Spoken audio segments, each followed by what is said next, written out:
Salmo 37, versículo 3, eu lerei até o verso 8, Salmo de Davi. Confia no Senhor e faze o bem. Habita na terra e alimenta-te da verdade. Agrada-te do Senhor, e Ele satisfará os desejos do teu coração. Entrega o teu caminho ao Senhor, confia nele, e o mais Ele fará. Fará sobressair a tua justiça como a luz e o teu direito como o sol ao meio-dia. Descansa no Senhor e espera nele. Não te irrites por causa do homem que prospera em seu caminho, por causa do que leva a cabo os seus maus desígnios. Deixa ir, abandona o furor. Não te impacientes, certamente isso acabará mal. Que Deus abençoe a sua palavra, lida do versículo 3 ao verso 8 do Salmo 37, Salmo de Davi. Eu gosto muito de saber quando isso é possível determinar a autoria de um salmo. E esse salmo aqui de Davi, ele certamente tem muito a ver com a sua vida. Alguns dizem que isso aqui são conselhos que Davi deu ao seu filho, Salomão.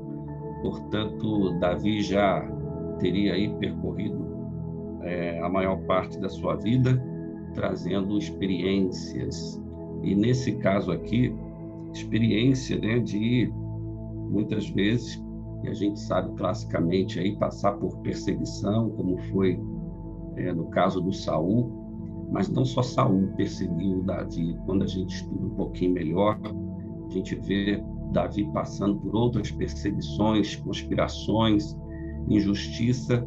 Então, o propósito autoral de Davi aqui tem toda a relevância a partir da autoridade que ele adquiriu ao passar por essas injustiças, por essas perseguições. E esse salmo, ele destaca, em primeiro lugar, a justiça de Deus. Davi, se você depois ler todo esse salmo, ele vai falar do malfeitor, do ímpio, daquela pessoa que procede mal, mas vai falar também da pessoa que procede bem, e fala da justiça de Deus em relação tanto a um tipo de pessoa quanto a outra, e como essa justiça de Deus ela opera. Uma justiça que não é inoperante, antes ela é ativa, ela está permanentemente em ação diante do comportamento de cada pessoa, de acordo com que como cada pessoa se posiciona diante da justiça de Deus. Paulo, quando escreve aos Romanos, ele vai dizer que essa justiça se manifesta no Evangelho, de fé em fé. Mas ele também vai dizer, logo no versículo 18, que a ira de Deus, que é uma das manifestações da justiça de Deus, se manifesta do céu contra toda impiedade dos homens que detêm a verdade, toda impiedade e perversão dos homens que detêm a verdade pela injustiça. E nós sabemos disso. Nós sabemos que nós temos um Deus justo e que a sua justiça está sempre sendo manifesta.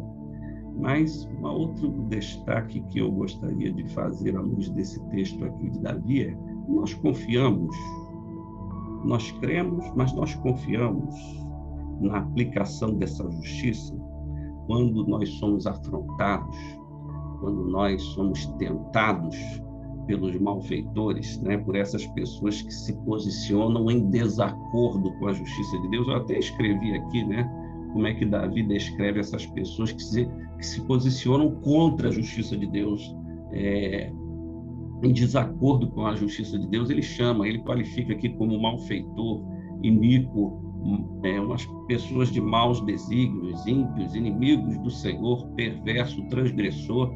Esse tipo de gente não fez parte só do contexto de Davi, não, meus irmãos. Tudo isso que Davi descreve aqui como um provável conselho aqui que ele está dando ao seu sucessor, o rei Salomão, isso faz parte do contexto de todos nós e em todos os tempos. Nós sempre vamos nos deparar com pessoas que vivem em desacordo com a justiça de Deus e que se manifestam dessas formas, né, ruins e que podem nos afetar. Mas, ao mesmo tempo, Davi também fala dos efeitos da justiça de Deus sobre a vida daqueles que sabem se posicionar de acordo com essa justiça. Ele vai chamar essas pessoas daquelas pessoas que fazem o bem, que esperam no Senhor, são os mansos, os retos no seu caminho, os justos, os íntegros, né, que também são da mesma forma que os retos, o homem bom, o compassivo, o santo, e há promessas tanto para quem está vivendo em desacordo com a justiça de Deus, como há promessas também dos efeitos dessa justiça sobre aqueles que confiam nessa justiça. Porque, meus irmãos, não basta a gente simplesmente constatar Deus é justo, mas quando a gente tem de lidar com o malfeitor, com o provocador, com aquele que nos persegue, nós realmente confiamos nessa justiça a ponto de não nos deixarmos envolver pela maldade que essas pessoas manifestam, não nos deixarmos envolver, cair nas armadilhas, nas provocações, a ponto até de muitas vezes a gente passar a se comportar como eles. Esse é um cuidado que eu gostaria de destacar aqui neste salmo, porque Davi, ele dá, em forma de conselho, né, um auxílio para o seu filho e para nós em todo o tempo.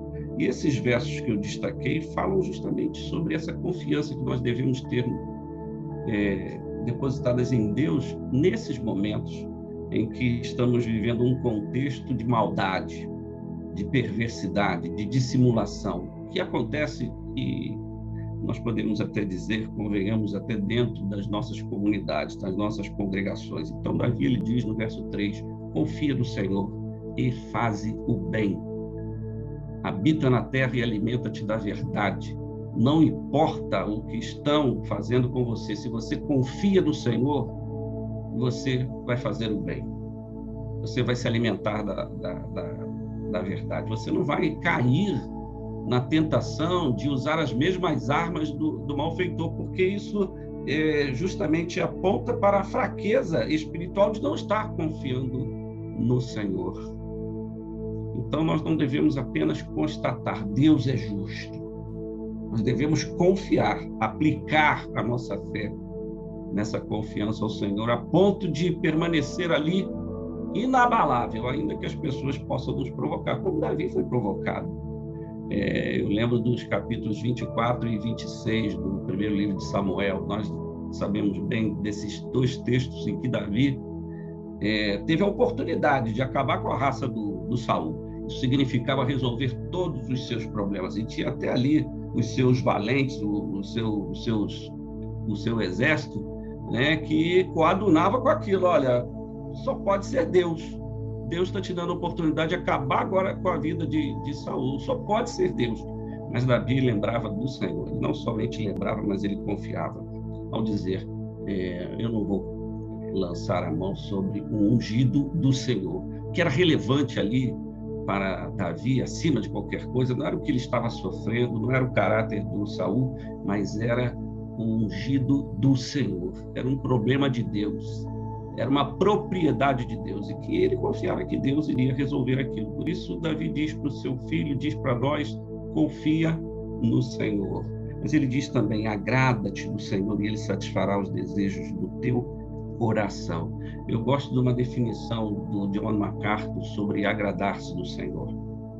John MacArthur diz que agrada ao Senhor, vive de uma forma agradável ao Senhor, aquele que faz as vontades fundamentais de Deus, que Deus quer para a nossa vida.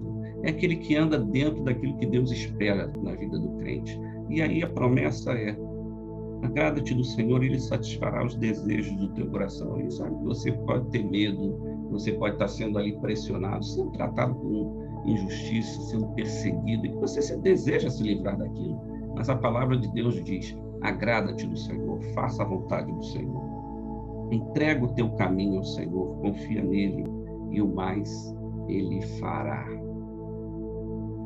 Entregar é deixar Deus tomar as rédeas da tua vida. Tem coisas que você não vai saber lidar com elas, você não vai saber controlar, e você, muitas vezes, mesmo amando o seu opositor, você não vai conseguir convencê-lo do teu amor e de que a paz é possível. Mas Deus tem esse poder. Então, entrega a causa nas mãos de Deus. Entrega o teu caminho ao Senhor, confia nele, e o mais ele fará. Mais é o que você não consegue fazer. Você vai até certo ponto, mas é Deus que vai fazer. Lá em Provérbios 16 diz que aquele que teme ao Senhor, aquele que anda nos caminhos do Senhor, ele pode até mudar o coração dos seus inimigos, fazendo com que os seus inimigos se reconciliem com ele. E o verso 7 diz: descansa no Senhor. A gente não deve, tem coisas que a gente vive, mas a gente leva para a cama, dorme e não vive outra coisa senão aquilo.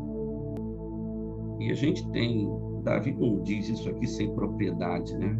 É que Davi conseguia lidar com tantas injustiças, com perseguição, né? Descansando no Senhor. E dizendo aqui, espera nele.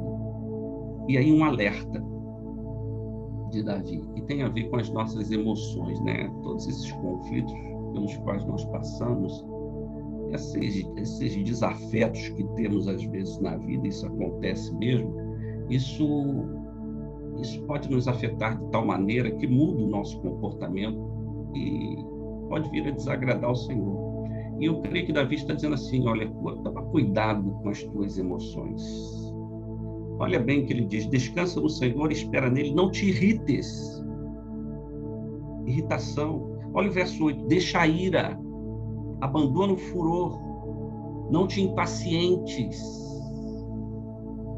As nossas emoções, meus queridos, precisam de fortalezas espirituais para que elas não sejam afetadas a ponto de tirar de nós a nossa estabilidade, que vai afetar o nosso comportamento e que muitas vezes pode nos levar a desagradar o nosso Deus, não confiando nele, não se agradando dele, não entregando a nossa vida a ele, não descansando nele. Então Davi está dizendo, cuidado nesse momento, cuidado com que você está sendo afetado pelo malfeitor, pelo perverso, pelo ímpio, pelo injusto.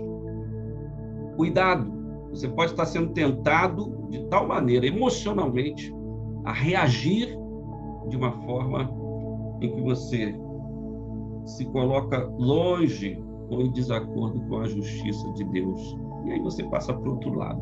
Não pode contar com essas promessas que estão aqui descritas para quem confia, para quem se agrada do Senhor, para quem entrega o seu caminho ao Senhor e descansa nele, deixa a ira, abandona o furor, não se impaciente, porque certamente isso acabará. Deus possa falar ao seu coração nessa manhã com esses alertas, que não basta você saber que tem um Deus justo, é preciso confiar nessa justiça, saber esperar nele acima de qualquer coisa e guardar os teus sentimentos para que não sejam afetados pelo malfeitor, dessas pessoas que têm escolhido andar em desacordo com a justiça de Deus. Muito obrigado, queridos, que Deus abençoe.